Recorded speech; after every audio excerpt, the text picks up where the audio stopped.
Okay. Okay, everyone. Good afternoon. Welcome to this live broadcast. No, they don't define you. Good afternoon. Good afternoon. Good afternoon. Welcome to this live broadcast. Welcome to this Thursday hangout. My name is Mary Beth. All right. If you are here with me, please say something. Let's know with what company. I am just going to hang in here for a minute or so to see if anyone joins. If you are with me, please say something in the comments. Say hello. Let's know we've got company. Reasons why. You can't be perfect, baby. Please let us know in the comments when you join us and where you're joining us from. My name is Maribel Chima. I am streaming from the capital city of Abuja. Let us know if you've just joined us, where you're joining us from, and what your name is. If you're catching the replay, also put it down in the comments that you're catching the replay and where you are catching the replay from. All right, so I'm just going to take this music down so that we can get to the business of today. Just the way you were. All right, so welcome to this live broadcast. Welcome. This is our Thursday live broadcast. We call it our hangout session, and we do this every Thursday. It is a time where we come and talk about parenting, like deep or topical parenting issues, and then we try to ask questions directly since we are in a live session. So when you come for a live session like this, please make sure to, just register your presence. Say hello. I like to say hello to you too. So register your presence and let us know that we have you with us by saying hello and telling us where you're joining us from. So we're talking about why our children need to start early. I'm sure the question is, what are they starting early? What are they starting early? Why do they need to start early? Why they need to start everything early? Why they need to start learning to navigate the world early? Why they need to start making baby steps towards navigating the world, effectively. So that's what we're talking about today. What can you do as a parent? What do you need to do as a parent to help your child, to support your child, right? To navigate the world. All right. So truth is, I've not seen any comments. Please, if you are here, let me know you're watching. If you're on Facebook or on YouTube, please let us know that we've got company and you are watching and you are with us. All right. All right. So our children need to know really that as parents, we are not interested in their failure. Right? They need to know that we're not interested in their failure. They need to know, your child needs to know firsthand that you want them to succeed.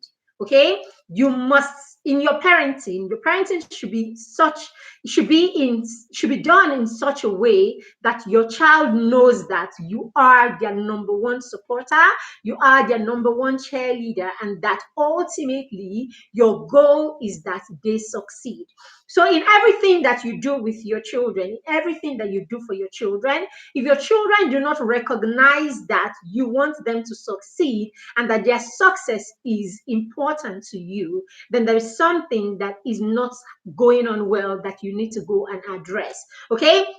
You need to address it because your children need to know what your true intention is or what your true intentions are towards them. So they need to know that you're not interested in their failure. They need to know that you're not interested in punishment. They need to know that you're not interested. So your children should see beyond the consequences. And how would they know this or how would they see this? It's going to be in the way we relate with them. It's going to be in the way we connect with them. It's going to be in the way we uphold our relationship with our children right from when they are young. So if your children do not understand or they don't know that everything that you do is for their good or everything that you do is because you are interested in them succeeding, then there is a problem. Okay, so whatever it is you're doing as a parent, please make sure that your children are in on it and they know that your ultimate goal in life is to help them succeed in life. And when I talk about succeed in life, I'm not just talking about them having the best jobs, okay? Because we have limited ourselves so much that every time we're talking about success as regards our children, every time we're talking about living a good life, every time we're talking about being successful, a lot of people have actually made themselves so myopic in their thoughts that every time you talk about success, all they think about is a career and a career and probably your marital status. Is more than that. We want to train up children that will live wholesome life. When we say wholesome life, we want children that will do well in every area of their life, children that will be happy, children that will impact the world, children that feel good about themselves, children that feel good about everything. They are wholesome, they are total, every aspect of their lives they are thriving in every area of their life. So these are the kind of children we want to nurture. These are the kind of children we want to train. We want them to be wholesome. Okay, so why do our children need to do well? Why do they need to start early? Or why do we need to help our children start early? Right? So what are we talking about this whole starting early? As I said, we need to help our children navigate the world, teach them how to navigate the world on their own. All right. So the question is, at what time do you begin to teach them? What time is appropriate for them to learn how to navigate the world? What time is appropriate for them to learn to thrive? What time is appropriate for them to begin to learn to do things and to be independent and to live like we don't exist? Live like we're not present. I have said this before. I don't know if it was last week. Okay, I've said this before. As part, and for me, one of my parenting mantra, or one of the things I hold on to in my parenting, or in the thing that motivates me in my parenting, is I say to myself at every point, your children, train your children to survive with or without you. Okay, so in our parenting, at every point at the back of our minds is with or without us. So at every point where your child, as much as you can, okay, no matter the age, you want to train or you want to nurture your child in a way that your child can survive optimally at that level where the child is. So if you are in the picture for whatever reason, okay, or you are not in the picture for whatever reason, let that child be able to thrive. That should be one of your goals as a parent. Okay, so yes, our children, I have said. So why do we need to? Okay, let's start this way. So we need to train our children really to thrive. We need to train our children to survive whether we are there or we're not. Okay, now the question is, at what point? At the point where they are in existence. So your goal should be from day one to train your child to be independent. So I say as early as possible. Okay, as early as possible. As I just said before, for every phase of their life, they should be able to thrive maximally, or they should be able to thrive optimally for every stage of their lives. Now, what are the areas or what things, okay, should we be looking at when we are thinking of helping our children thrive? That's what we are going to be looking at today. Okay, now I'm very big on mentorship. Okay, I'm very big on mentorship, on modeling. Right, when I talk mentorship, a mentor is actually someone who is some sort of a role model, right, to their mentee. So basically you have a set of a standard. Basically, as a mentor, you have a standard that you hold yourself accountable by, and then you hold your mentee accountable by those, to those same standards, basically. Okay, so you are in front and you practically champion the way and then allow your mentee to learn from you. So you teach your mentee. Okay, so a mentor would teach the mentee. A mentor would teach the mentee. A mentor would show the mentee the way to go, and then would hold them, based on certain standards. So that's what we're supposed to be to our children. Okay, we're supposed to be some sort of a coach. You're supposed to be a coach to your teacher, your children. You're supposed to be a mentor to your children. You're supposed to be a teacher to your children. So that's why you always hear me. I mean, you always see me add, at the end of my post, remember that you are the first and the most important teacher in the life of your child, right? So if you see yourself this way as a mentor, as a mentee, okay, then it means that you are constantly modeling to your child. Okay, so your modeling could be intentional or unintentional. And what we have a lot of the times around us is unintentional modeling. So whether you're doing positive things or negative things, you are modeling to your children unintentionally. Okay, so that's why you see a parent who is violent, a parent who is always fighting and beating and yelling and getting into trouble with people and having conflicts with people.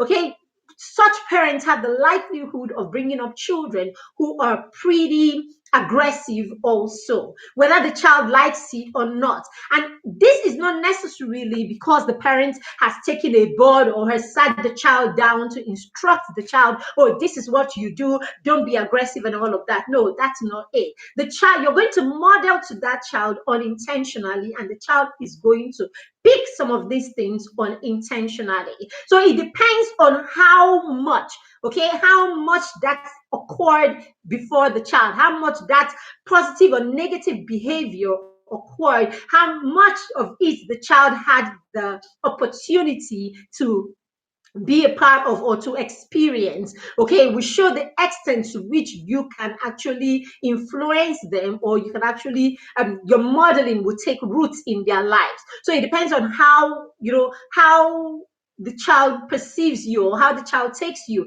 If you're someone that is very important in the child's life, or you're someone who has done it over and over and over again, whether the child likes it or not, the child just internalizes it. Okay, now what we're saying to parents is there is no need to even model. I mean, if when you become intentional as a parent, you can move from that parent who is modeling unintentionally to a parent who decides to model intentionally. So meaning you're beginning to think about your actions at this point. So you get to the point you start thinking deliberately about your actions, and then you put out the action that you know will influence your child positively. So imagine, I mean, it's not just you doing anyhow. You are doing the right thing and you are putting it in the face of your child deliberately. So that's what it means to model intentionally. So as parents, we will model intentionally. I mean, when we model intentionally to our children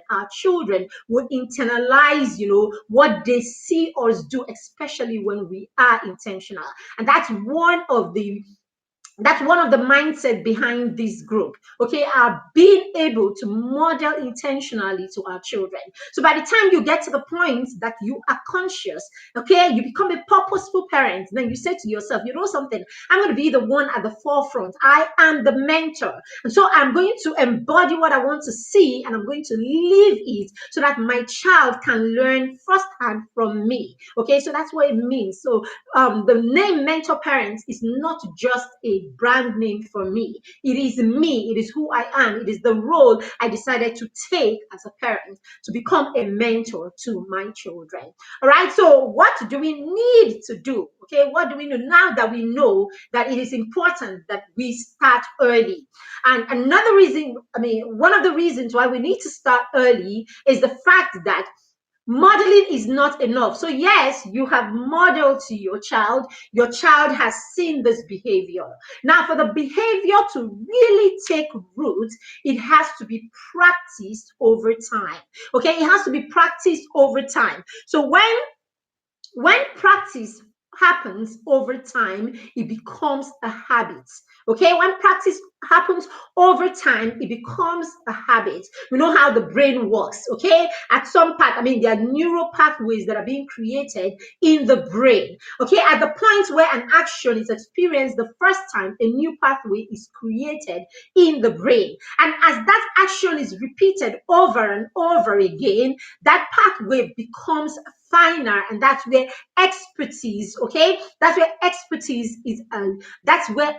is born from, the fact that you keep doing something over and over again. So if there are habits, positive habits that we need or we want to see in our children, right, if there are skills that we want to train in our children that will help our children navigate the world on their own, then we need to model those skills, and we don't stop at just modeling those skills. We need to practice those skills, help the children practice those skills over and over again so that it can be a part of them, it can be internalized, and then it becomes a habit. So yes, this is why you need to start early. The longer you do something, the more the more mastery, right? The longer you do something, the more mastery you gain of that thing. The longer you do something, the more expertise you get from that thing. The more you do something, the better you are at that thing. So yes, if our role is to help or teach our children to navigate the world by teaching them skills, habits, okay, that will help them thrive, then the best time to introduce those skills and those habits is right from when they are early in their lives, so that they begin to live with them right from when they are young, and it becomes a part of them over the years. Do you understand? So as they practice this over and over again, you will realize by the time your children become preteens, the time where they become rebellious, the times where they begin to by the time they begin to struggle with a lot of, they begin to struggle with their own identity, they want to identify with who they are. The whole struggle of, okay, I like this and I don't like what you want me to do and all of that. By the time they get to that point where they are having all this rebellion and all these tussles and all of that, these things are not a problem, because these things have become, these habits or these skills that you're training in them have already been internalized, and these are the things that your children think is normal. So the reason why we want to introduce, or we want our children to start early with the skills, the habits, and the things, the lifestyle that they need to thrive, is because we understand that in order for you to internalize something, in order for you to gain mastery of anything at all, be it a skill or habit, okay, or a lifestyle, it takes a lot of practice. It takes a lot of practice, and then practice that is done over time, okay, becomes a habit.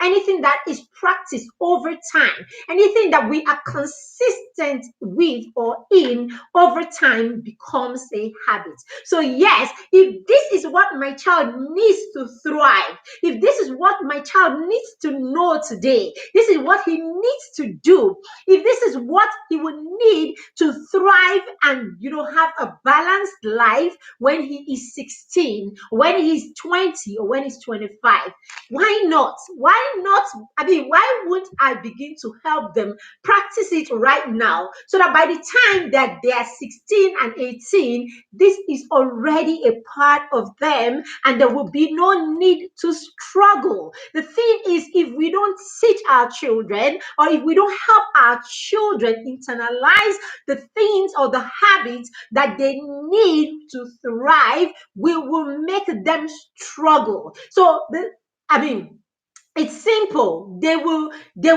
have to know these things anyway. They will have to internalize these things anyway. They would have to live with these things anyway. So it's your choice as a parent to either have them have it easily, I mean, see it as a part of their lives right from when they are young, or have them struggle with it when they are older. And I'm sure, I mean, we always say as parents, we want the best for our children. If you want the best for your children, then the last thing you want to do is have your child struggle, right, to get something that he needs to thrive. So why don't you help the child when the child is young to see these things as normal?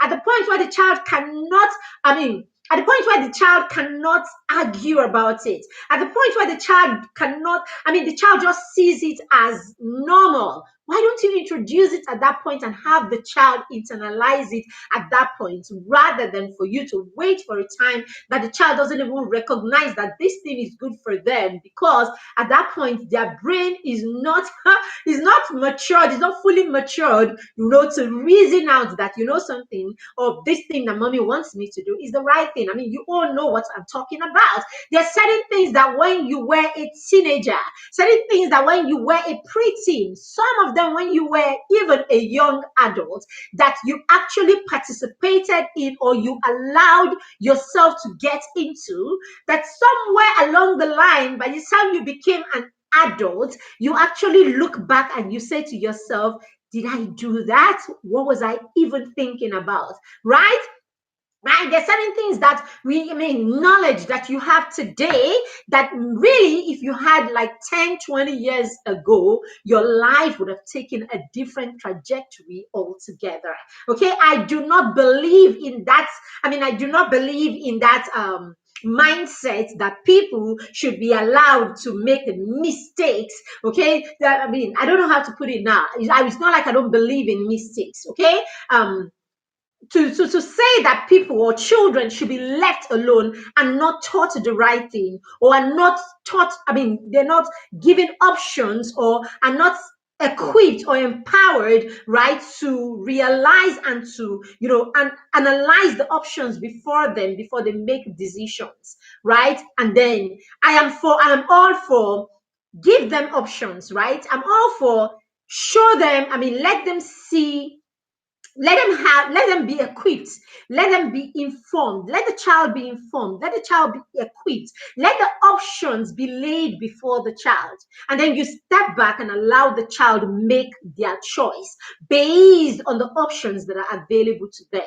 I am not for, don't even tell the child or give the child options. Don't even direct the child. Don't even allow the child, don't reason with the child for the child to see the options that are available. Just allow the child go blindly into, action, whatever it is, and then, they will make their mistakes and they will learn. That is, as far as I'm concerned, that's rubbish. Okay? So yes, you can't tie someone's eyes and you say to the person, oh, go, just go. If you get to your destination, fine. If you don't get to your destination, then you will learn from your mistakes. That's wrong. It is rather you take the person on that path. You show the person the path, isn't it? You show the person the path, you take the person on the path, you show the person the path, and all of that. Then after that, the next time you say, oh, I have shown you the way. I have shown you the way, or I've shown you the different ways that you can get to this place, or the different path that you can take to get to this destination. Now I'm just going to allow you to go and choose which way you want to go. Why? Because I have already shown you the different options that are available. So at this point, it is up to you which one you want to go with. That's more like it. Okay, so that's what we're talking about. So we should actually we should actually give our children knowledge and in the right information that they need, okay, in order for them to make choices, and not just leave them to make choices blindly. So yes, that's what modeling is about. That's what modeling is about. And that's what, after modeling, that's where practice comes in. And then with practicing over time, they can become, they can gain mastery of these skills and the things that we want to see in them. Now, at that point, if the child decides decides to make, a choice that is uninformed, or sorry, the child decides to make a choice that leads to a mistake, then we know at least this child was informed. At least this child has been trained. At least this child has been guided. At least this child has been given the information that the child needs to make the right choice. All right. So now let's look at certain things. Sorry, I can't see anyone saying they are with me. If you're with me, please don't just be in the background. Okay, it's always nice when you come on during this live session. That's why it's a live session. Should we stop doing live sessions? Okay, that's why it's a live session, so that we can come here and contribute or participate live. If we have questions, we have contributions, we put them right there. All right, so if you're watching this replay, or maybe and all that, I would like you to give me feedback. Really, I would like to get feedback, okay, for why we don't have more people participating in the live broadcast. Is it the timing? Is it like you don't get to see the notification? Is it like, just let me know what your challenge is, okay, or why we don't have more people participating in the live broadcast as we would like to have. All right, just give us feedback. Let's know if it's the timing, if it's that you don't get the notifications or whatever. We would like more people to participate in the live broadcast, really. And if you're here, please say something in the background. Don't just stay in the background. Say something in the comments so we know we can say hello to you, and then we know we've got company. All right, so now let's jump right into the areas that you need to get your children to start learning right now. The areas that you need to get your children to become aware right now. The areas that you need your children to start early in. Okay, number one, you need to teach your children. Okay, number one, you need to connect with your children. You need to teach your children to connect with you. You need to make your children comfortable connecting with you. Okay, your relationship with your children for today and later in life is going to be dependent on how you connect today. Okay, and all of this is going to be dependent on how you embrace the child, how you teach the child about connection, or how you model connection to your child. Right, and then connection is something that has to happen right from when the child is really, really, really very young. Right from when the child is born, that's where your connection begins. Okay, your connection begins right from when your child is born. How do you respond to your thought? How do you respond to your infant when your infant needs you? When your baby is crying, at that point they're helpless, they can't do anything on their own.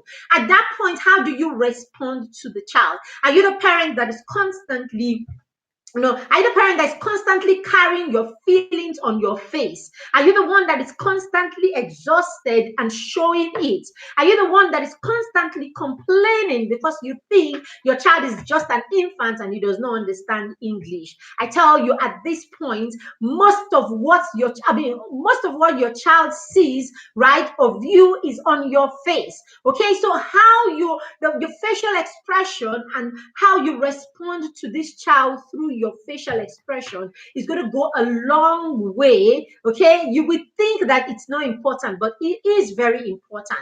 If you're going to teach your child to be connected to you, if you're going to teach your child how to connect, if you're going to help your child connect with you, then it starts right from the cradle, right from when they are infants. How do you respond to their needs? How do you respond to their crying? How do you respond to their tantrums? Are you always shouting? Are you always yelling? Do you always have your frown on your face? Do you cuddle the child? Do you hold the child? Are you warm towards your child? This is you building the connections that will live for a lifetime. This is you teaching your child what it means to connect, okay? And this is you teaching your child what it means to be tender, to be compassionate, to be warm, and your child is going to need this, okay?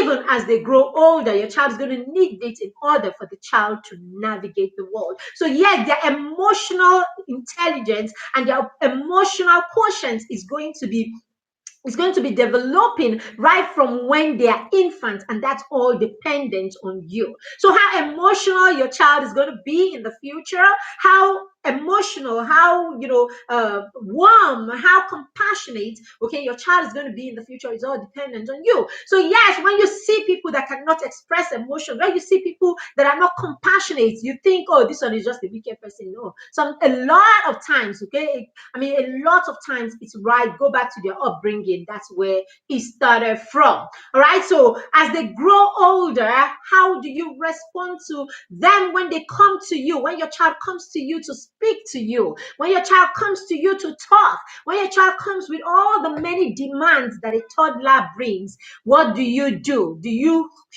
do you hush them? Are you always complaining? I'm tired. Leave me alone. I'm tired. Go away and all of that. This is your connection with your child that you are already playing with. Okay? If you're going to get a child who knows how to connect with you, okay? If you're going to get a child who knows how to connect with you, if you're going to train a child who will connect with the people in his life in the future, who will connect with his own children, connect with his spouse, then you need to listen to them. A child that feels heard, right, is a child that will speak. If you don't listen to your child, if you do not hear your child, that kind of child is not going to speak. So yes, it begins from the cradle, how you respond to their need, how compassionate you are, how warm you are, how much of, how well do you affirm them? Do you affirm your children? How do you encourage them?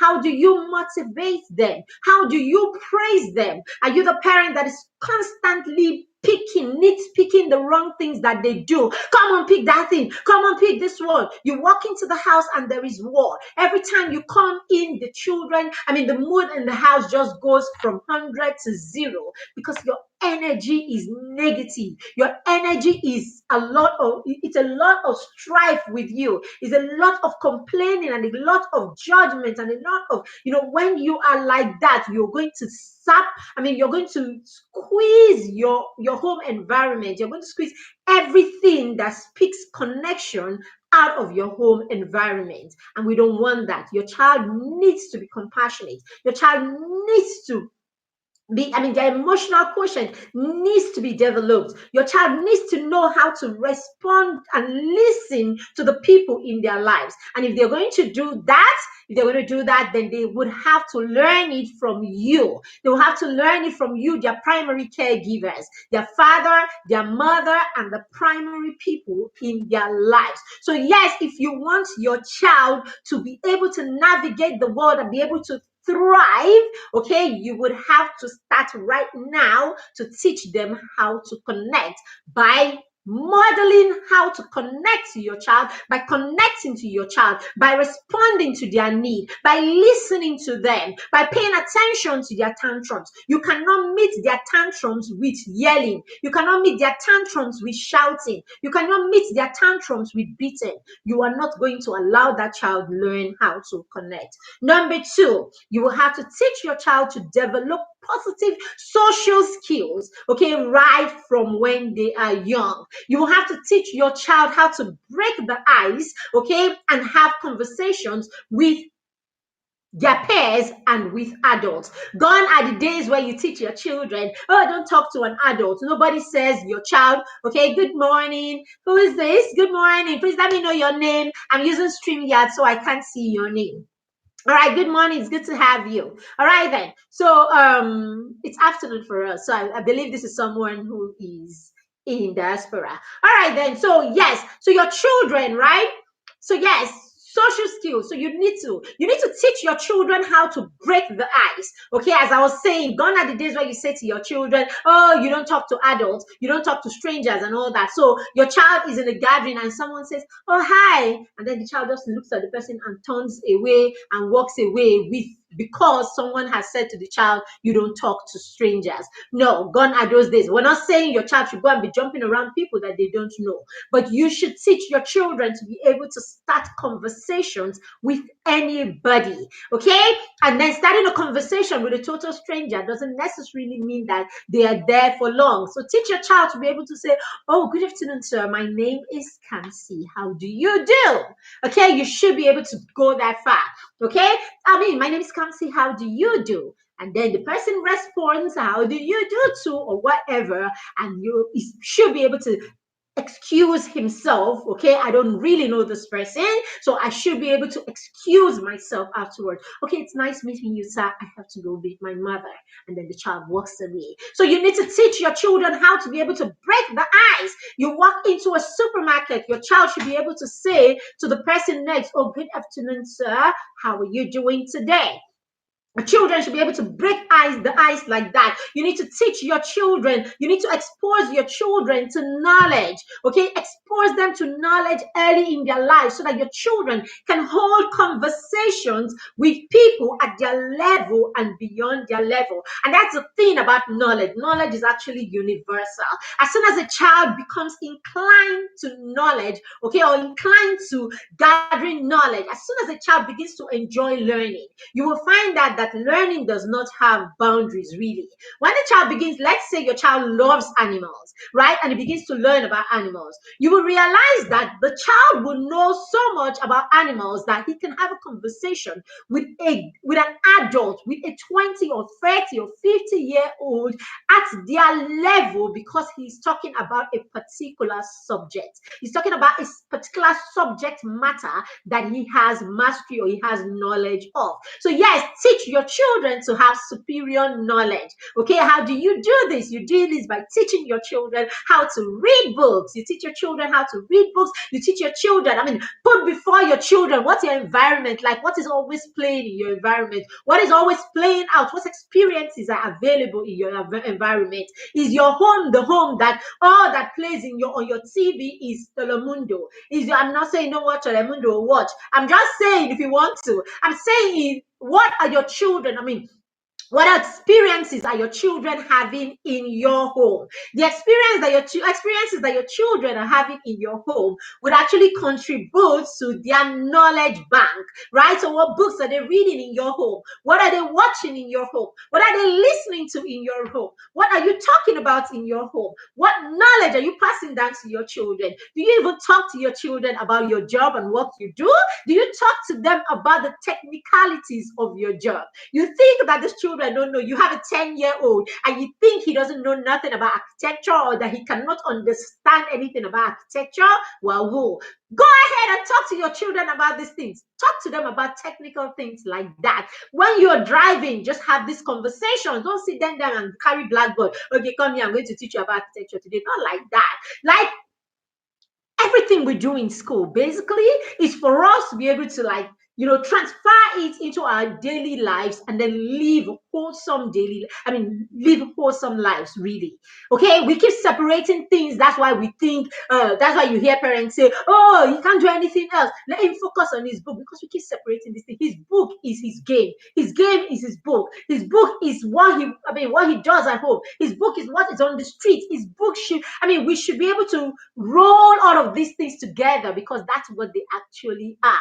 Okay, we're just supposed to gain mastery from the knowledge we have in the classroom, such that when we are in mainstream life, when we are in our everyday life, okay, it shows the knowledge that we have gathered, what we have in our knowledge bank shows in the way we relate to our everyday life, or the way we relate to the things in our everyday lives. So yes, train your children that way to be gatherers of knowledge, to be people who enjoy knowledge. Teach your children to be sociable, so that when they sit down and subjects come up, in the gathering, they're able to, put in their 1 cent, okay, in conversations and all of that. Let your children not be children that their mates, people that are their age. You travel with your kids to America and their cousins and their friends are talking, and your child is mum the whole time because he doesn't have an idea what they are talking about. It's a global world that we are in. For goodness sake, do not train a local champion, please. It doesn't matter where you are right now, even if you are in the tiniest little, even if they are in the tiniest little village, provided the internet is available to you, you can actually train up a global citizen. It is you, the parent. I say it every time. I mean, every child is a genius. Every child is a genius. Every child has got genius within them. The difference between one child and the other, the difference between your child, my child, his child, or the last child, and whoever's child is the parents. It's what the parents are depositing into that child. That's what makes the difference. Apart from that, each child is a genius on their own. They have their geniuses inside. It's who is going to tap into that genius and bring it out. That's what makes the difference. Okay? So yeah, teach your children, teach them, to be able to listen when people are talking, listen and take nuggets from what they hear. Okay, let them not just watch movies, let them watch movies and listen to the conversations that go on in that movie. Let them listen, let them watch movies and not just not just watch the movie like there's no soundtrack going on there. Let them listen to what the soundtrack is saying and how it relates to that scene. Let's teach your children to be high. Teach your children not to be common, right? Teach them not to be common. Teach your children not to be mediocre. Teach your children to be people of knowledge. Let their knowledge bank blow your mind. Those are the that's how you want to train a child. This is what you need to start for the child to start doing today. This is what your child needs to do now, early. This is what they need to start doing. This is what will train their mind to that innovator. This is what will train their mind for them to become that business tycoon. This is what will train their minds for them to become those entrepreneurs that we want them to be. This is what will train their minds for them to become the captains of industries that you want them to be. This is what will train their minds for them to be the real leaders that we are looking for, not the ones that we spend all our time cursing. Okay? You need to start right now if your child is going to embody all of these things. Let them be hungry for knowledge. Let them be hungry for knowledge. Okay? All right. So teach them how to break the ice. Teach them how to, I've talked about that. So number 3, we're going to go fast. So number 3, teach your children now to begin the concept of inner circle and to have some choice friends that they can build a circle of friendship that is deep and is authentic. Friendship on its own is an amazing thing. It's a beautiful thing. Friendship is a beautiful thing. Let nobody lie to you. There are people who have had bad experiences with friendship. There are people who do not even know how to be friends, right? There are people who do not even know how to be good friends. There are people who have not even been taught, what it takes, to be a good friend or what it takes to build good relationships. So you say because these people don't have the skills to develop true relationships or to build real friendship bonds, they go about saying all kinds of things. Some people do this. When they cannot have something, they pull it down.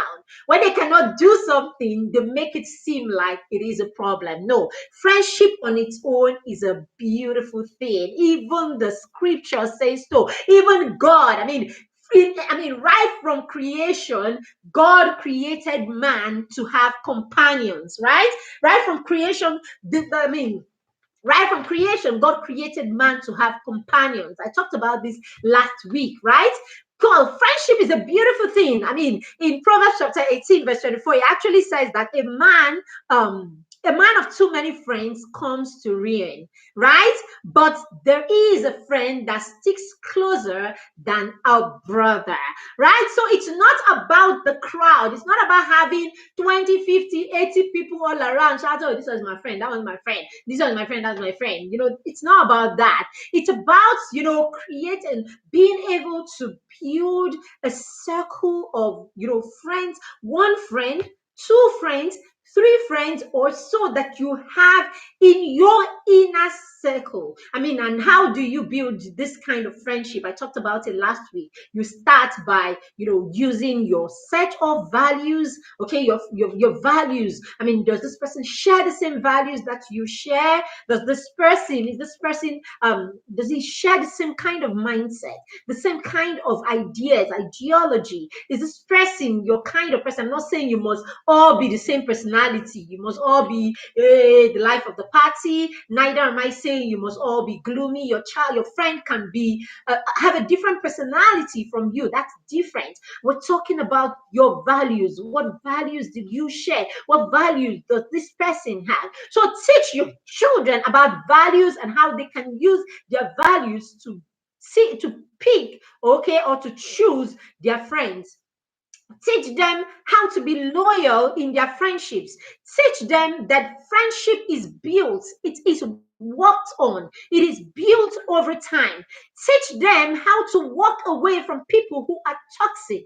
Teach them how to have that, to build that whole sense of inner circle and outer circle and all of that, so that they know who to place or who they can give access to them. So yes, teach your children early how to build meaningful friendship. It will help them in the future. It will help them in their walk towards their purpose. Okay, even the scripture says that there is that friend that sticks closer than a brother. All right, so that's number 3.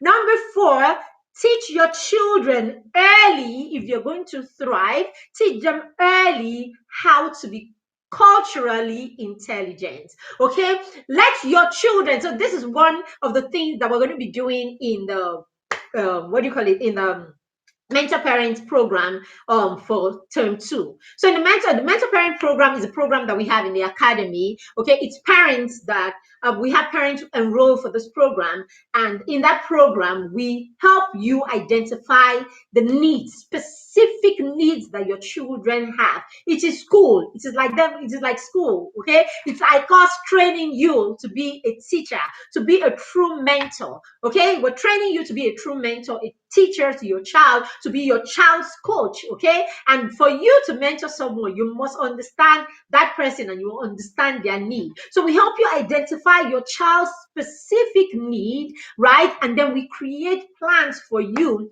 to help them, fill that gap. Okay, to help them gain mastery in that area where you see as a gray area.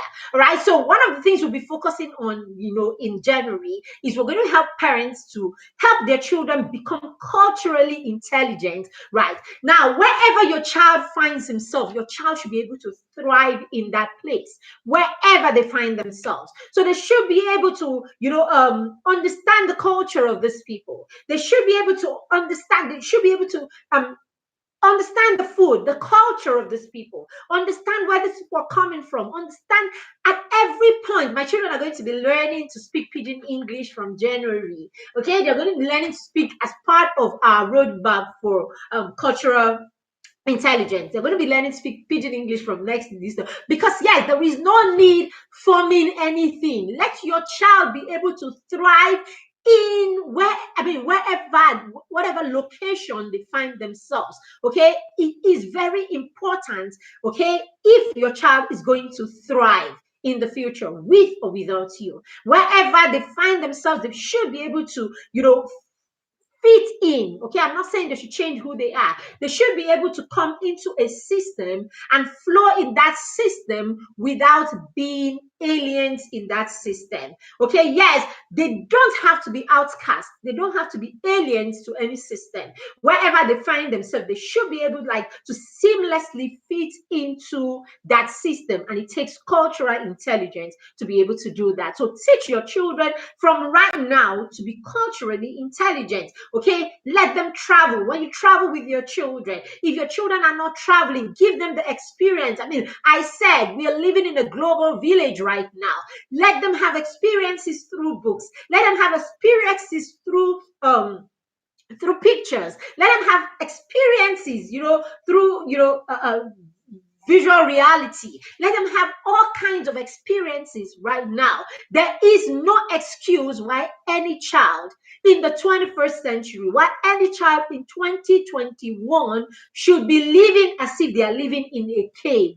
Your child is a global citizen. Please do not limit them. Help them become culturally intelligent, and it begins right now. Gone are the days where you teach your children, this one is Igbo, don't Igbo people. This one is Yoruba. We are still at the point where we're even still dealing with silly tribal issues here when we're talking like real global experience and global, citizenship. All right, so we need to go past all of this. The moment we begin to go past all of these small groups and small facets that people have lied to us about, okay, the better our society will be, and it begins from the home. So if you begin to teach your child to be culturally intelligent without biases, okay, take out all those silly biases, take them all out, and just teach your child to be culturally intelligent. No bias, no discrimination, no bias, none of it. Okay, let your child just know who he is, and then let him understand that other people are, and they are different. There are other cultures, there are other religions, there are other food, there are other tribes, there are other things, and it is our place as humans to understand these different people and then respect them, and then of course allow ourselves flow in, when we find ourselves in certain cultural environment. All right, it doesn't mean losing yourself. All right, so number 5, teach them to carry themselves with confidence. Okay, so you need to start right now. You need to start right now to teach your child how to carry themselves with confidence. So meaning you need to invest in their emotional bank. You need to invest in their esteem bank. You need to invest in all of that. If your child is going to be confident and is going to carry himself with a sense of pride and a sense of self, then it is on you, dear parents. Okay? The truth is, how confident your child is, okay, how confident your child is, how confident your child feels, stems from how confident or how well you have affirmed that child, and how well you have taught that child to recognize who he is, who you think he is, who God says he is, who he needs to know he is. What are you saying to your child? What are you doing with your child? How do you respond to your child? How do you affirm your child? Who do you tell your child the child is? How well or how good is your how well and how good is your your attachments, right? How secure is your child's attachment? How attached is your child? So basically we need to know all of these things. Okay, so the way you talk to your children is one of the greatest, right, is one of the greatest ways that will shape their personality and how they see themselves and how they become confident. How do you talk to your child? Are you constantly talking to your child offhandedly? Are you constantly shutting them, and telling them to shush and just go? You talk too much. Leave me alone. I am tired. How do you talk to your child? How do you listen to your child? Their parents, children children only know you listen to them. The child only recognizes listening with your eyes. Your child thinks that listening is done with the eyes and not with the ears. Yes, they teach them in school that the ears are for hearing, but no, when it comes to reality, your child actually your child actually ties listening to you looking at him. So that's the reason why you're doing something, you're playing with your phone, and your child is trying to say something to you, and then you're still playing, you're working on your phone. Then the child says to you, "Mommy, you're not listening," because for your child to listen is to look. So are you looking at your child? Are you seeing your child? Do you know the color of your child's ears, or your child's eyes rather? Do you know if your child's teeth are brown? You will only know these things. Do you know if your child has not brushed his mouth for 2 days? Do you know these things? Do you know the shape of your child's eyes, the shape of their eyebrow. Do you know what your child's nose is like? Do you know these things? Because hey, you can actually be a parent and you really do not know the color of your child's eyes. Why is that? Because you actually do not, you hardly look at your child. So let me put this, okay, maybe let me leave the mothers out. Even the mothers, like really, like, let me ask you, dear father, do you know the color of your daughter's eyes? Do you know the color of your son's eyes? Have you held your child close after those first, when they were infants, after the day at the hospital, and when they were 2 months and 3 months? Have you held your child close enough to see your child? Do you see your child, dear parents? Okay? Do you see your child? All right, so very, very important that you see your child. Okay? All right, so that's what did I say? Teach them how to carry themselves. Yes. So invest in their emotional tank, invest in their esteem tank. Okay, how you see your child, how you affirm your child, how you talk to your child. Okay, self-confidence really is actually built from home. Take it to the bank. I said so. It's built from the home. So when you see a child that has a low esteem, go and check at home. Go back home and check. It is from there. Okay, as a parent on your own, do you carry yourself well, first of all? Okay, do you carry yourself well as a mother? Okay, do you as a mother, do you insist on being respected? Or does everybody talk to you anyhow? Your spouse talks to you anyhow. Your relatives talk to you anyhow. His siblings talk to you anyhow. Everybody talks to you anyhow. Your child is watching you. Your child sees that everybody talks to you anyhow, and it is okay. So yes, your child is going to develop low self-esteem because hey, his mother's got low self-esteem. Okay? Apart from that, I'm not saying go and fight anybody, but there's a way we can demand that people respect us. There's a way we can demand that people talk to us respectfully. There's a way we can insist in being in an environment that isn't toxic just because we want our children to develop the right self-esteem. Your child's self-esteem is all on you. I said so. It's all on you, Papa. It's all on you, Mama. Your child's self-esteem is all on you. All right. Then the next one is teach them to build solid portfolio. Oh my goodness. Teach your children to build a solid portfolio. Who is your child? Who is your child? What is your child doing? What's your child doing? What strength does your child have? What strength does your child have? What has your child been doing for the last 5 years, 8 years, 10 years of their lives? Do you have any records? Do you have records of what your child is doing? Do you have the process? Do you have records of the process that your child has gone through? All right. So parents, you need to start building portfolios for your children. Okay. Right from, people see me, my children, okay, so my children are out there. My son runs a YouTube channel. He does a couple of things. Okay, he reviews books on Facebook and on YouTube. He does a couple of things. Oh, by the way, he's having a vision board party. He's having a vision board party. I think on the 12th. We need to either on the 12th or on the 13th.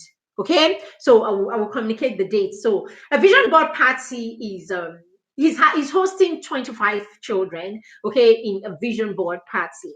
Okay, it's where the children go to come, and he's going to have some of his mentors, so it's going to be inspirational. So it's like coming for a bit of a workshop. Okay, so he's going to have some of his mentors are going to be there. They'll be speaking to the children about different things, inspiring your children, motivating your children.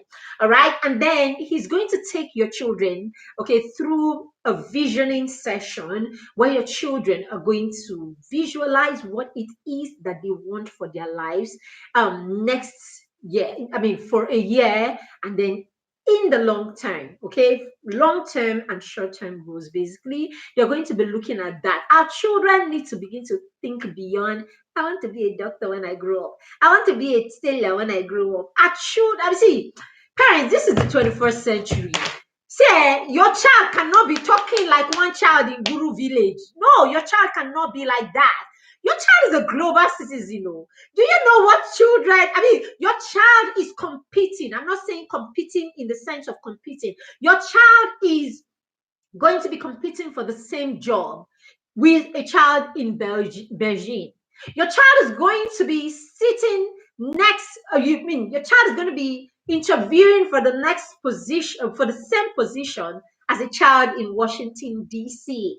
Your child is going to be vying for a position with someone in Ireland. Your child is going to be looking for a position or admission or a scholarship with a child from Finland, where education is here. You cannot be training a local champion. Your children cannot, I mean, all the questions you should be, I mean, asking your children and the answers they should be giving you at this stage in their life should not be, I want to be a lawyer, I want to be a doctor. See, the conversation has gone beyond this. What are you talking about? Who is asking children, what do you want to be anymore? What do you want to do? How do you want to change the world? What do you have to give? What do you think you'll be able to contribute to the world? These are the kind of questions you're asking. So yes, we're going to be triggering your children and stimulating them and shaking them up to begin to think of themselves like beyond these small things. So they'll be creating goals, okay, and they'll be creating a vision board. Right, so that's a vision. So they'll be creating vision boards, okay, vision boards for themselves and all of that. So this is what's going to be happening on that day in this. And of course, there'll be lots of food. There'll be a lot to eat. There'll be suya, there'll be stuff. It's a party. It's a vision board party. So there'll be all the sessions. There'll be visualization session and all that will teach your children how to go and let your children create goals for themselves and chase those goals. My son, I sent him, I did a post a day or so, check for it in the group yesterday or today. My son has, I mean, I'm going to brag him. He has achieved a number of things. He has achieved things that I didn't achieve in my 20s. He's achieved things that a lot of people did not achieve in their 30s simply because we have worked on him understanding goals, creating goals, and then working towards achieving those goals. And as I said, these things have to begin early. This is because he started creating goals and creating vision boards right from when he was 6, 7. Okay, right from age 7, he started creating these things. So yes, your child may not make the most wonderful boy. Your child may not have the best goals right now. He may not put together an excellent plan.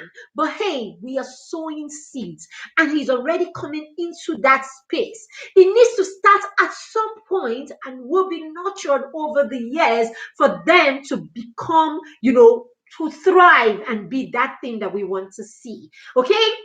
If you're not in Abuja, there's going to also be the online version. So we will communicate with you how to join, both of these, either the physical one or the online version of his vision board party. It's going to be led by him. And as I've said many times, there is no better person to motivate a child than another child. I know how many parents I have worked with that their children started reading books, their children started doing things, their children started thinking outside the box just simply because, my son is doing something. So yes, we're not doing this. We're not proud. It's not pride. It's getting the children focused. I would rather have my child thinking of creating something that will benefit another child as opposed to him playing video games from morning to night. So yes, he still plays video games, but there's time for video games. There's time for impact.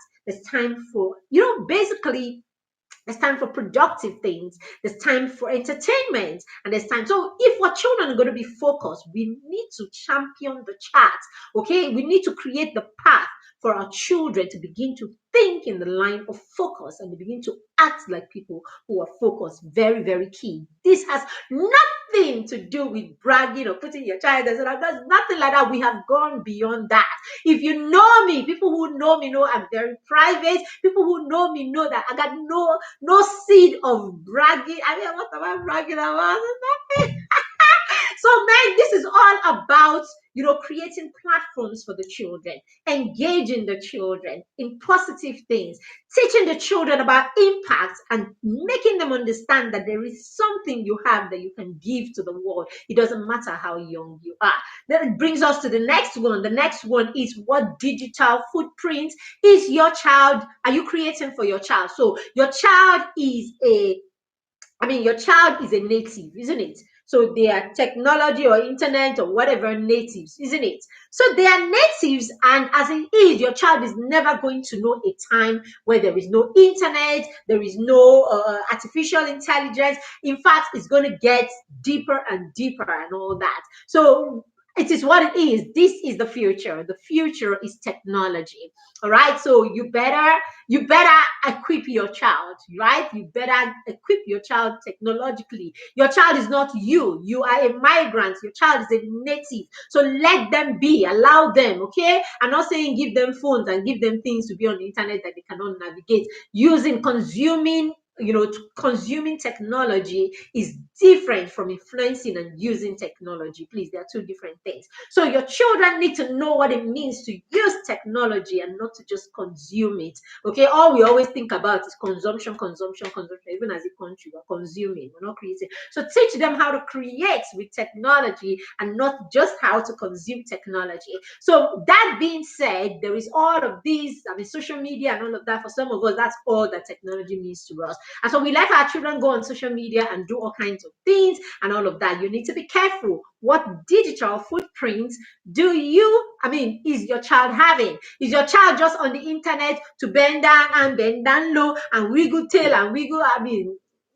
Basically, I'm just saying intentionality is making sure that whatever is out there is what you want to be out there and what you want to be seen as. So yes, if your goal, for you and your child is to be seen in that light, beautiful. Let them bend down low and tweak their basically, but just be sure of what digital footprints you want to put out there, because the internet does not forget.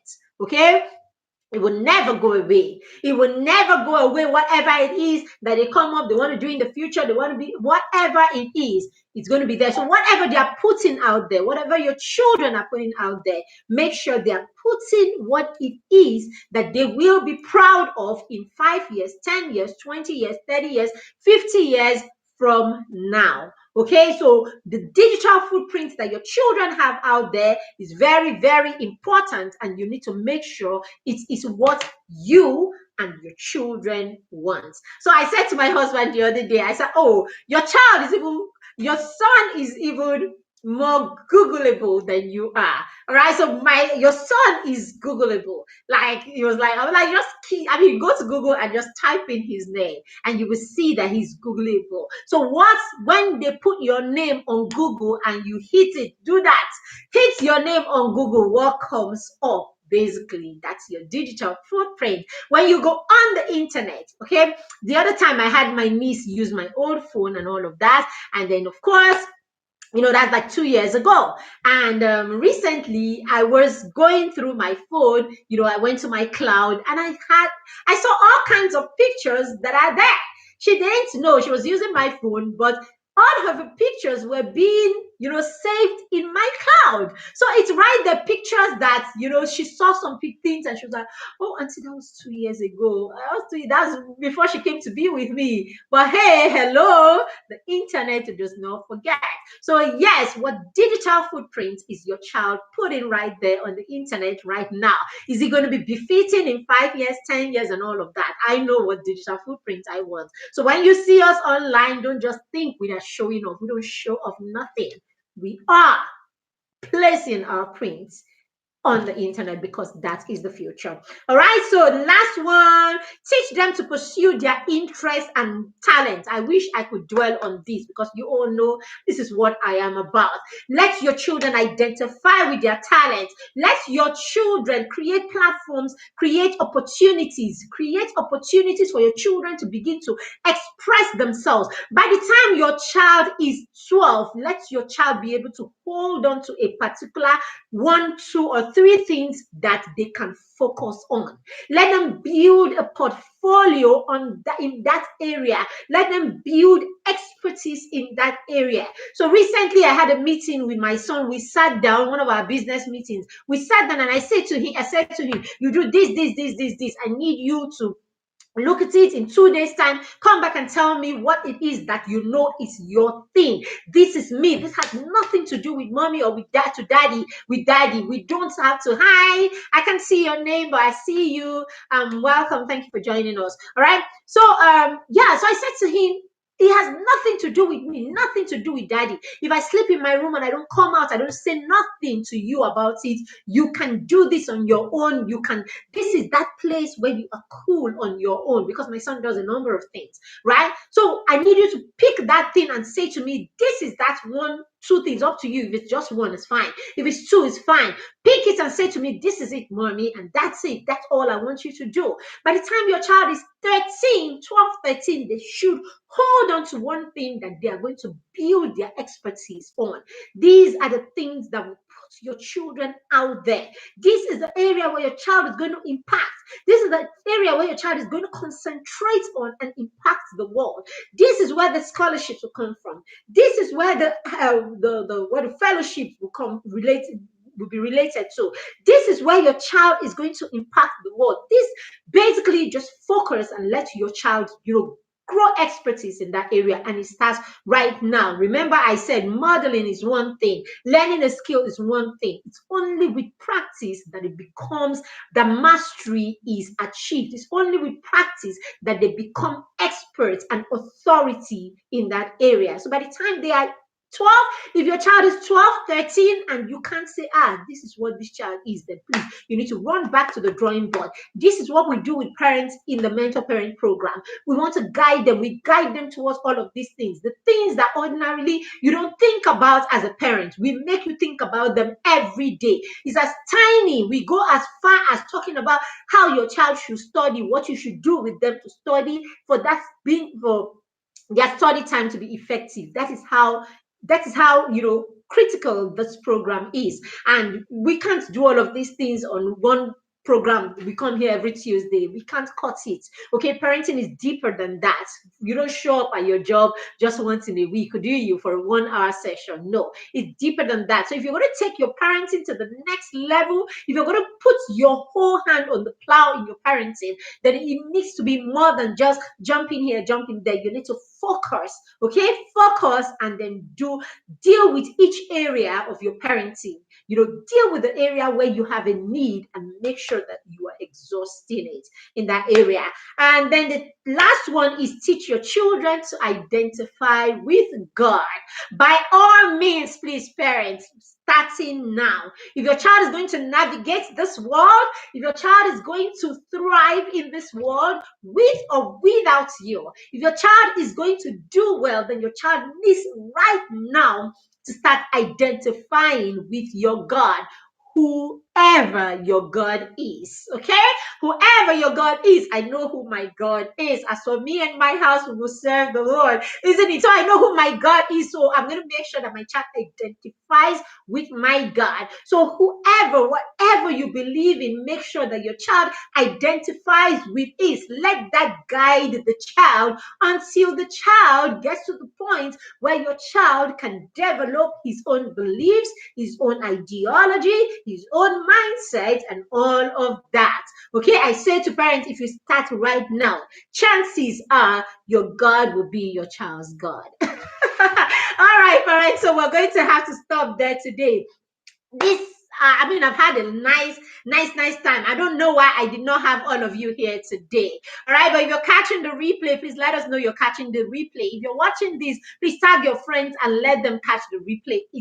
If you just joined, please go back and watch from the beginning. I just poured my heart in here when it has to do with your child, your child starting early. I just poured my heart here, and you need to go back and listen to all that we did. All right, so have you seen the bundle? Have you seen the pack that we have for Thanksgiving? Anyway, for those of you in America, everywhere, happy Thanksgiving, isn't it? Okay, so it's Thanksgiving. So happy Thanksgiving to you all.